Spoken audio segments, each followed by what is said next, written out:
লন্ডনে অধ্যাপক মোহাম্মদ ইউনূসের সঙ্গে সাক্ষাৎ চেয়ে শেখ হাসিনার ভাগ্নি ব্রিটিশ এমপি টিউলিপ সিদ্দিককে যে চিঠি পাঠিয়েছেন তা হাতে পাওয়ার কথা জানিয়েছেন অন্তর্বর্তী সরকারের প্রধান উপদেষ্টা প্রেস সচিব শফিকুল আলম। তিনি বলেছেন, চিঠি পেয়েছি, এটা একটা লিগ্যাল ইস্যু এবং লিগ্যাল ওয়ে অ্যাড্রেস করা হোক। গতকাল মঙ্গলবার লন্ডনের স্থায়ী গণমাধ্যম কর্মীদের এক প্রশ্নের জবাবে তিনি একথা বলেন। শফিকুল আলম বলেছেন, বাংলাদেশি অরিজিনাল যারা এমপি হয়েছেন তাদের অল পার্টি পার্লামেন্টারি একটি গ্রুপ প্রফেসর ইউনূসের সঙ্গে দেখা করতে গিয়েছিলেন।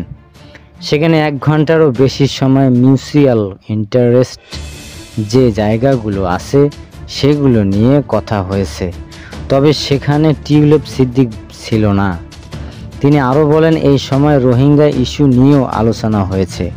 সেই সঙ্গে বাংলাদেশের রাজনৈতিক ইস্যুগুলো, বিশেষ করে ডেমোক্রেটিক ট্রানজ্যাকশন অব রিফর্ম কমিশনগুলো কি করা হচ্ছে, রিফর্ম কমিশনের বাইরে কবে জুলাই টার্চার হবে সেগুলো নিয়ে আলাপ হয়েছে। এছাড়া বাংলাদেশে 10 মাসে আমরা কি অর্জন করেছি সেগুলো নিয়ে আলাপ হয়েছে। এটা খুবই সৌহার্দ্য আলাপ ছিল। তারা অনেকগুলো প্রশ্ন করেছে, প্রধান উপদেষ্টা সবগুলোর প্রশ্নের উত্তর দিয়েছেন।